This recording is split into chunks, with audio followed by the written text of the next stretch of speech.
Bonjour à tous et j'espère que vous allez bien ce lundi 2 juin. Aujourd'hui nous allons faire, j'ai regardé Blanche-Neige, je vais vous faire une énorme vidéo dessus.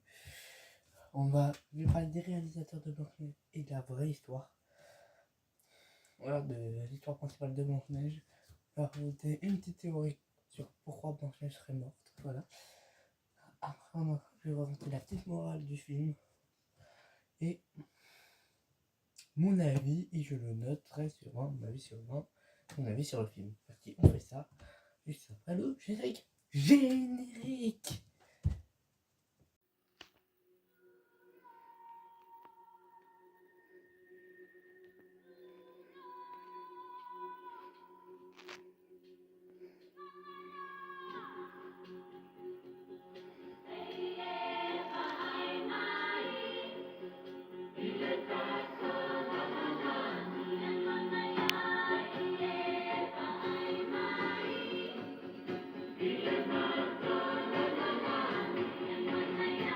On se retrouve après le générique. Alors déjà on va commencer par les réalisateurs. Alors c'est les frères Grimm qui ont réalisé Blanche-Neige, qui ont créé le film Blanche-Neige, et ça a été repris par Walt Disney Productions. Donc Walt Disney qui ont remis ça en un peu plus magique. Parce que si je vais vous raconter après la vraie histoire de Blanche-Neige, ça risque d'être un peu plus croustillant. Et un peu plus ça, c'est pas la même chose. Blanche-Neige, je vais vous dire quel âge elle a 14 ans. Voilà. Elle est jeune quand même. Avec son prince qui a pas le même âge. On regardera. Le film Blanche-Neige il a gagné 37,7 millions. Je te dis n'importe quoi, rapporté. Voilà. Oh là là. 1 milliard 184 milliards millions 184 millions 925 486 dollars. C'est énormément. Putain, bon,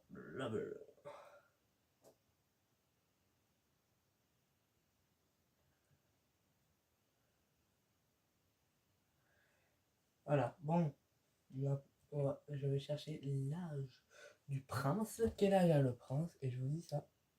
Il y en a qui disent qu'il a 18 ou 20 ans. Moi, je dirais qu'il aurait 20 ans. 6 ans d'écart, bah, ça peut passer 20 ans. Ouais, le prince aurait 20 ans. Ouais, du coup, le prince a 20 ans. Non, je vais vous raconter la vraie histoire de Blanche-Neige. Alors, préparez-vous, ça risque d'être un peu moins. Voilà, pas pareil. Voilà, c'est bon, j'ai la vraie histoire de Blanche-Neige. Allez, je vous la dis. Une bonne reine se désole de ne pas avoir d'enfant. Un jour d'hiver, alors qu'elle est assise près d'une fenêtre au cadre d'ébène, elle se pique le doigt en cousant. Quelques gouttes de sang tombent sur la neige. Ah, se dit la reine, si j'avais une petite fille, à la peau blanche comme la neige, aux lèvres rouges comme le sang et aux cheveux noirs comme le bois d'ébène. Peu de temps après, elle meurt en accouchant d'une petite fille nommée Blanche-Neige. Le roi se remarie alors avec une femme très belle, mais méchante, orgueilleuse et jalouse de Blanche-Neige. Chaque jour, la reine demande à son miroir: Miroir magique au mur, qui a beauté parfaite.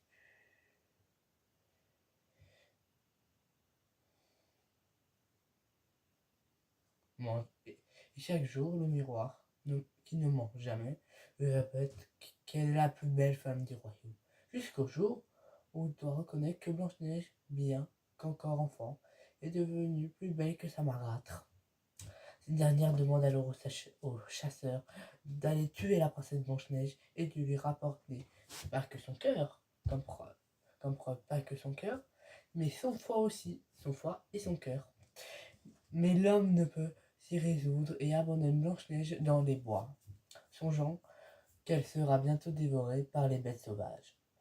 Le chasseur tue alors un marcassin, et pas une biche, qui passait par là et rapporte son foie et son cœur à la méchante reine. Celle-ci, croyant qu'il s'agit des organes de Blanche-Neige, les fait cuire et les dévore.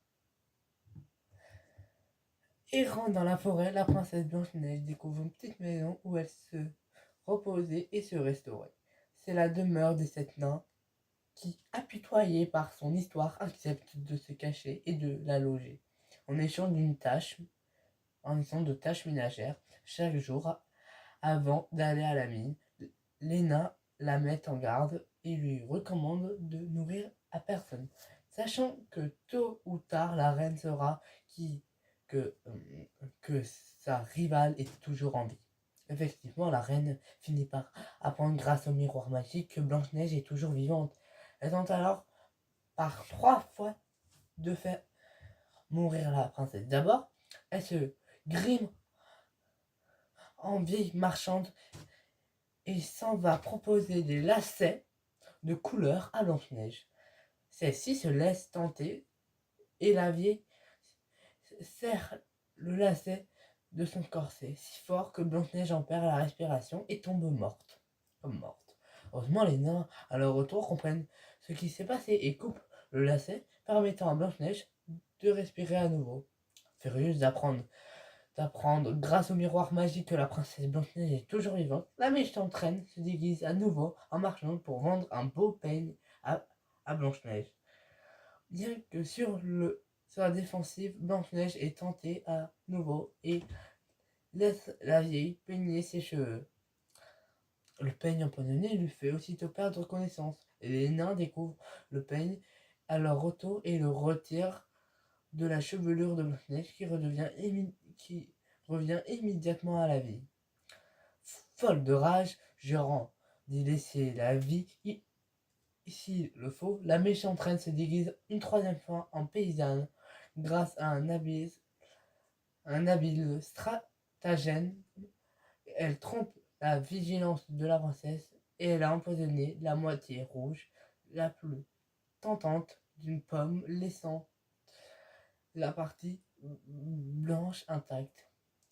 Coupant la pomme en deux, elle en croque la partie inoffensive et croque à la partie empoisonnée à Blanche-Neige. Celle-ci croque à son tour dans la pomme et tombe inanimée. Les nains ne parviennent pas à la ramener à la vie et le miroir magique déclare enfin à la reine qu'elle est la plus belle du royaume. Affligés, les nains préparent un cercueil de verre pour la princesse Blanche-Neige qui semble simplement endormie. Ils le déposent sur une colline afin que toutes les créatures puissent venir l'admirer. Chaque jour, ils surveillent le cercueil jusqu'un prince qui chevauche par là tombe amoureux de la belle endormie. Après maintes supplications, il obtient des 7 nains la permission d'emporter le cercueil, mais en route, un porteur trébuche sur une grosse racine, déloge le morceau de pomme coincé dans la gorge de Blanche-Neige, qui se réveille et le prince lui demande sa main, et Blanche-Neige accepte. Invitée au mariage, la méchante reine découvre que la nouvelle reine est plus la belle et la plus belle et reconnaît avec terreur Blanche-Neige Blanche-Neige. Elle est alors condamnée à danser avec des souliers de fer chauffés au rouge jusqu'à que mort s'en suive. Voilà la vraie histoire de Blanche-Neige. C'est pas pareil, hein. Elle est plus dure. Quand même, le prince veut emporter le cercueil, il trébuche et Blanche-Neige recrache le morceau de pomme alors qu'elle est morte. C'est un peu plus terrifiant cette histoire de Blanche-Neige. Hein. Vous croyez pas, vous, hein, quand même. Bon, bah, on va continuer avec les trucs terrifiants. On va continuer un truc avec la théorie que Blanche-Neige serait morte. Allez, c'est parti, hein. Go! C'est une théorie un peu farfelue, mais elle est vraiment... Voilà. Elle est un peu connue. Pour moi, elle est peut-être vraie. Pour moi, j'y crois. Bon, elle n'est pas confirmée à 100%, mais moi, j'y crois à cette théorie que le prince serait la mort. Ouais, que Blanche-Neige verrait la mort. Déjà au début, quand Blanche-Neige fait son truc au puits, et quand elle voit le prince, elle court, hein. Elle a pas peur de lui, elle voit que c'est la mort. Elle verrait que c'est la mort. C'est pour ça qu'elle hurle. Elle hurle et tout ça.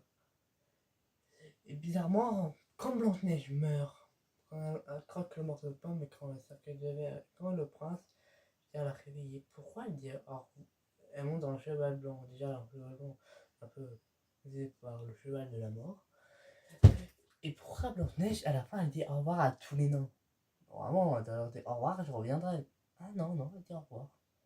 Pour aller vivre avec le prince. C'est un peu bizarre. Blanche-Neige rêvait de vivre avec le prince. Vivre avec un beau prince, avec un prince. Ok, d'accord, ça c'est le rêve de Blanche-Neige, mais pourquoi elle dit au revoir à tous les nains? Ça veut dire qu'elle sait qu'elle est morte. Elle voit le prince, il la réveille un peu. Pour, elle dit pas au revoir au prince, elle dit pas au revoir au nain. Les nains seraient partis et la mort serait arrivée toute seule. Oh oui, les nains seraient plus là. Vous savez que quand elle part avec les nains, ce serait juste l'imagination de Blanche-Neige qui se dit, son âme qui se dit, allez, je dis au revoir comme ça. Mais elle n'embrasserait pas les nains. Et quand elle part avec le prince sur le cheval, il y a un château au-dessus des nuages. Ça signifierait le paradis. Comme Blanche-Neige était très très gentille, elle partirait au paradis. Voilà la triste histoire. Mais ça colle avec les six éléments qu'on a eu. La théorie, pour moi, elle fonctionne. Allez, on passe à la morale de l'histoire de Blanche-Neige. Ça fait un peu peur. Mais voilà, allez, à la morale de l'histoire. C'est bon, j'ai la morale. Alors, je vous laisse un peu deviner pour ceux qui ont regardé Blanche-Neige. Normalement, c'est un film, c'est le tout premier film Disney. Normalement, il y en a qui connaissent. Mais pour ceux qui n'ont pas regardé, je vous laisse le regarder. Et vous pouvez mettre pause à la vidéo là. Pause un peu de temps. Bon, voilà, normalement, vous êtes prêts pour la morale. Pour ceux qui ont leur morale peut-être en tête, voilà. C'est que la morale de Blanche-Neige, c'est qu'il ne faut pas s'attacher à des choses éphémères telles que la beauté et la jeunesse. La patience et l'humilité sont toujours récompensées alors que la vanité peut mener à la chute. La vanité, c'est la méchanceté qu'a fait la reine et à la fin ça lui mène à sa chute et à la fin elle meurt la reine. Et que Blanche-Neige, et du coup, à la fin il ne faut pas s'attacher à la beauté et à la jeunesse comme la méchante reine s'attachait à la beauté et à la jeunesse pour ça qu'elle meurt. À la fin elle perd tout ça. Et la patience, Blanche-Neige, la patience, la gentillesse. C'est pour ça qu'elle est toujours, c'est pour ça qu'elle est récompensée avec la patience, l'humilité sont toujours récompensées. Voilà, ça veut dire ça, la petite morale de Blanche-Neige. Bon allez, on termine par qu'est-ce que j'en ai pensé et la note finale du film de Blanche-Neige. Allez, parti, go! Alors la note sur le film Blanche-Neige, alors j'ai fait un tableau où je classe par classique, c'est vraiment le film mais pas plus. Hein. Magique, enchanté, féerique, légendaire et enchanté. Voilà, pour ceux qui veulent faire le même tableau, c'est classique, magique, féerique, légendaire et enchanté. En fait, je note tous les films Disney. C'est vrai que tous les lundis, vous aurez un nouveau film Disney où je dirai qu'est-ce que j'en ai pensé, tout ça. On aura pas tout lundi, vitesse, un lundi sur deux, je verrai si j'arrive à tenir un peu. Mais voilà. Et je vais passer dans Magique. C'est un peu plus que classique. Hein. Du coup, je mettrai un petit. Allez, un petit 11 sur 20 quand même. Voilà, moi, il mérite bien sympa dans un petit 11 sur 20 pour un premier film. Alors, j'ai un aussi des dessins, des trucs comme ça. Pour un petit 11 sur 20. C'est pas le Disney le plus magique. Voilà, par exemple, le film c'est pas très joli. C'est pas celui où je ressens, celui où j'ai trouvé vraiment magique, c'est La Belle et la Bête, mais on en parlera dans plus tard. C'est pas le film qu'on va parler maintenant, mais voilà. C'est pas, il n'y a pas énormément de romance, il n'y a pas énormément de musique. Oui, il y a des musiques, mais voilà. et oh les noms, tout ça, j'ai bien aimé. Et à part ça, il y a ah sans plus. Du coup, voilà. En tout cas, j'espère que cette petite vidéo vous aura plu. Je reviens de Blanche-Neige. Maintenant, j'ai un nouveau playmat. Si vous avez vu la vidéo, je fais un haul action. J'ai fait un haul action et je vous montre toutes les prochaines versions qui arrivent. Alors, regardez là, ça va être très intéressant. En tout cas, si cette vidéo vous aura plu, merci de liker, commenter, partager et de vous abonner. Et on se revoit mercredi pour l'ouverture du mercredi. Allez, c'est l'univers créatif d'audio. Ciao!